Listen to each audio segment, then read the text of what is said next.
শুরু করি। নমস্কার, উপস্থিত সকল সাংবাদিক বন্ধুদের আজকের এই সাংবাদিক সম্মেলনে স্বাগত জানাই। আজকের এই সাংবাদিক সম্মেলনে উপস্থিত আছে মাননীয় প্রদেশ সভাপতি তথা রাজ্যসভার সাংসদ শ্রী রাজীব ভট্টাচার্য মহোদয়, উপস্থিত আছেন প্রদেশ সাধারণ সম্পাদক শ্রী বিপিন দেব বর্মা মহোদয়। আজকের এই সাংবাদিক সম্মেলনে আপনাদের সম্বোধন করবে রাজ্যসভার মাননীয় সাংসদ তথা প্রদেশ সভাপতি শ্রী রাজীব ভট্টাচার্য মহোদয়। আমি ওনাকে অনুরোধ করছি আপনাদেরকে সম্বোধন করার জন্য। সাংবাদিক বন্ধুদের আমি আজকের এই প্রেস বার্তায় আপনাদেরকে স্বাগত জানাচ্ছি। আমার সঙ্গে এখানে উপস্থিত আছেন আমাদের ভারতীয় জনতা পার্টির প্রদেশ কমিটির যিনি সাধারণ সম্পাদক শ্রী বিপিন দেব বর্মা এবং আমাদের মিডিয়া ইনচার্জ শ্রী সুনীল সরকার মহোদয়। আপনাদের কাছে আজকের এই প্রেস কনফারেন্সের মূল যে বিষয়বস্তু সেটা হলো আমরা ইউনিটি মার্চ, একতা মার্চ আমাদের সংগঠিত হচ্ছে। কেন এই একতা মার্চ, কেন আমরা এই একতা মার্চের আমরা আয়োজন করা হয়েছে, আমাদের সরকারই হোক আর আমাদের পার্টির লেভেলেই হোক, আমরা এই একতা মার্চের আয়োজন করেছি।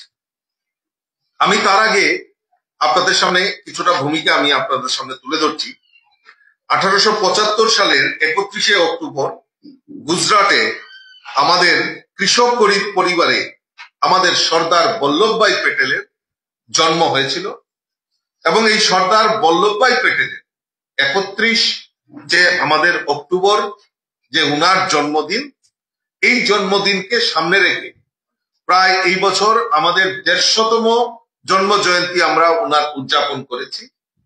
ইতিমধ্যে আমাদের সরকার, আমাদের দেশের যশস্বী প্রধানমন্ত্রী নরেন্দ্র মোদীজির নেতৃত্বে যে সরকার, কেন্দ্রীয় সরকার এবং আমাদের ভারতীয় জনতা পার্টির নেতৃত্বে যে সংগঠন, আদরণীয় জেপি নাড্ডাজির নেতৃত্বে যে সংগঠন, আমরা সিদ্ধান্ত নিয়েছি যে আমাদের এই যে আমাদের সর্দার বল্লভভাই প্যাটেলের যে ভারতের অখণ্ডতাকে রক্ষা করার জন্য উনি যেভাবে আমাদের দেশকে পরিচালনা করেছেন, তার জন্য আমরা আমাদের এই 150 বছর এবং উনার স্মৃতিকে স্মরণ রাখার জন্য আমরা একতা মার্চ আমরা শুরুয়াত করতে যাচ্ছি। তো তার জন্যই আমি আপনাদের সামনে এই প্রেস কনফারেন্সের মাধ্যমে সেই কর্মসূচিগুলি আপনাদের সামনে উল্লেখ করার জন্য আপনাদেরকে জানান দেওয়ার জন্য আমরা এখানে এসেছি। সর্দার বল্লভভাই প্যাটেল উনি মানে ম্যাট্রিক পরীক্ষায় উত্তীর্ণ হয়ে প্রথমে উনি আইনি পড়তে শুরু করেন এবং পরবর্তী সময়ে লন্ডনে গিয়ে ব্যারিস্টারি পড়েন। পরে দেশে ফিরে এসে আইনজীবী হিসাবে প্রতিষ্ঠিত লাভ করেন এবং তার বক্তৃতা, যুক্তিতর্ক ও সাহসী মনোভাব তাকে দ্রুত জনপ্রিয়, মানুষের কাছে জনপ্রিয় হিসাবে তুলে ধরেন এবং উনি ধীরে ধীরে রাজনীতিতে প্রবেশ করেন। মহাত্মা গান্ধীজির প্রেরণায় উনি স্বাধীনতা আন্দোলনে সক্রিয়ভাবে যোগ দেন এবং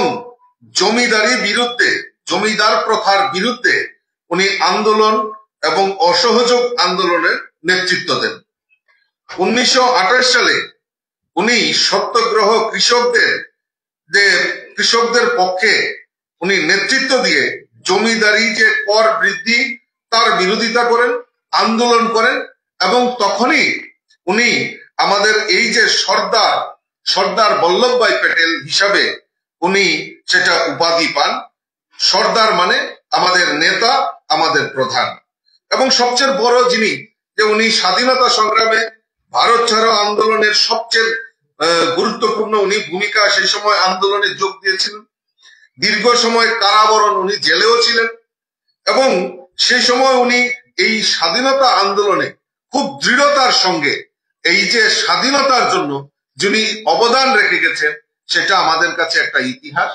এবং তৎসঙ্গে আমরা জানি যে আমাদের 1947 সালে যখন ভারত স্বাধীন হয়, তিনি প্রথম উপরাষ্ট্রপতি এবং আমি দুঃখিত যে উনি প্রথম উপপ্রধানমন্ত্রী এবং স্বরাষ্ট্রমন্ত্রী হিসাবে উনি দায়িত্ব পান।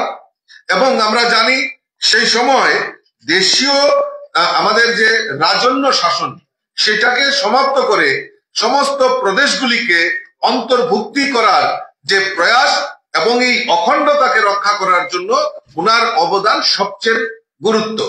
এবং আমরা জানি যে আমাদের এই ত্রিপুরা রাজ্য 1949-এ যে আমাদের ভারতের সঙ্গে অন্তর্ভুক্তি হয়েছে, তো এইখানেও আমাদের এই সর্দার বল্লভভাই প্যাটেলের একটা বিরাট ভূমিকা রয়েছে।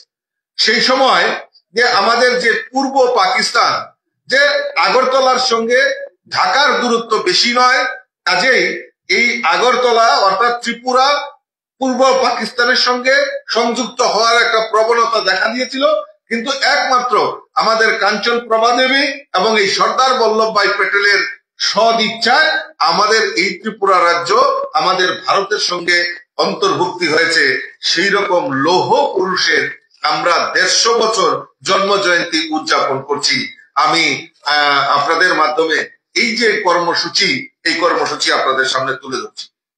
আমরা যে মানে আমাদের গভর্নমেন্ট এবং আমাদের পার্টির তরফ থেকে গত 31 অক্টোবর আমরা একতা দৌড় আমরা প্রচার প্রসার করেছি। একতা দৌড় আমরা ত্রিপুরা রাজ্যের বিভিন্ন প্রান্তে প্রত্যেকটি জেলাতে আমরা তা স্থাপন করে আয়োজন করেছি এবং আমরা সবাই আমাদের মাননীয় মুখ্যমন্ত্রী থেকে শুরু করে মিনিস্টার থেকে শুরু করে পার্টির বিভিন্ন স্তরের নেতৃত্বরা বিভিন্ন জেলা এবং সাব ডিভিশন লেভেলে সেই ইউনিটি মার্চে আমরা সবাই অংশগ্রহণ করি।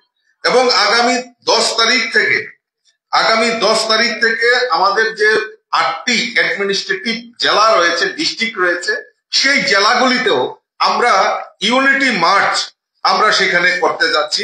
তার জন্য প্রায় প্রত্যেক দিন আমরা এই প্রত্যেক জেলাতে 8 থেকে 10 কিলোমিটার আমরা এই ইউনিটি মার্চ, একতা মার্চ আমরা সেখানে আয়োজন করেছি। আমি জেলাগুলি কোন সময় হবে সেটা আপনাদের সামনে তুলে ধরবো। তার আগে এই ইউনিটি মার্চ কেন আমরা করছি? আমরা জানি যে আমাদের দেশের যশস্বী প্রধানমন্ত্রী নরেন্দ্র মোদীজি যে এক ভারত আত্মনির্ভর ভারত, সেটাকে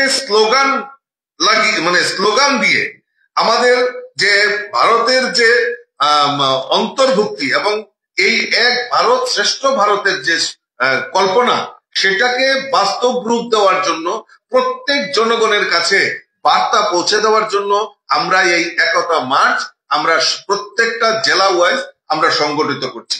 তার মূল কারণ হচ্ছে জনভাগিদারি এবং রাষ্ট্র নির্মাণ। আমরা সবাই জানি যে আমাদের যে সরকারের যে মূল লক্ষ্য, আমাদের ভারতবর্ষের যশস্বী প্রধানমন্ত্রীর যে মূল যে থিম বা যে চিন্তা ভাবনা, সেটা হলো ভারতের অখণ্ডতাকে রক্ষা করা। এই অখণ্ডতাকে রক্ষা করা এবং সমস্ত জিনিসকে এক ভারত শ্রেষ্ঠ ভারত সেই পরিকল্পনায় নিয়ে যাওয়ার জন্যই এই ইউনিটি মার্চ আমরা সংগঠিত করছি। এই ইউনিটি মার্চের মাধ্যমে সমাজের প্রত্যেকটা মানুষের কাছে বার্তা দেওয়া যে স্বচ্ছ ভারত অভিযান, আমাদের ভোকাল ফর লোকাল, স্বদেশীর উপর আমাদের গুরুত্ব আরোপ করা এবং মানুষের জন্য এবং আমাদের এই রাষ্ট্রের জন্য আমাদের সরকার কি কি কাজগুলি করেছে সমস্ত কিছু একত্রিতকরণের জন্য আমাদের সরকার এবং আমাদের সংগঠন সেই সিদ্ধান্ত এই একতা মার্চের আয়োজন করা হয়েছে। আমি আপনাদের সামনে তুলে ধরছি আগামী 10 নভেম্বর আমাদের আগরতলাতে ওয়েস্ট জেলাতে সেটা সংগঠিত হবে। আমাদের যে রাজবাড়ি রয়েছে সেখানে আমাদের মাননীয় মুখ্যমন্ত্রী, আমাদের মন্ত্রী, আমাদের ডেপুটি স্পিকার এবং আমি নিজেও থাকবো বা আমাদের অনেক কার্যকর্তা লিডার সবাই প্রত্যেকে এই ইউনিটি মার্চে অংশগ্রহণ করবে। এবং 12 তারিখে নর্থ ত্রিপুরা এবং সিপাহীজলা সেখানে সংগঠিত হবে এবং আমাদের 14 তারিখে হবে দক্ষিণ ত্রিপুরা জেলায়। 18 তারিখ সংগঠিত হবে 2টি জেলা যথাক্রমে ঊনকোটি এবং খোয়াই এবং আমাদের 20 তারিখে হবে। এই মার্চের মাধ্যমে আমরা আমাদের যে সমাজের কাছে বার্তা দেওয়ার জন্য আমরা এই একতা মার্চের আয়োজন করি। আমাদের পার্টির তরফ থেকে আমরা রুটিন ওয়ার্ক, আমরা চিন্তা ভাবনা যে আমাদের সামনেই আমাদের এডিসি নির্বাচন, ভিলেজ কমিটি নির্বাচন হোক, বা আমাদের লোকাল বডি আমরা এখানে আমরা বৈঠক করেছি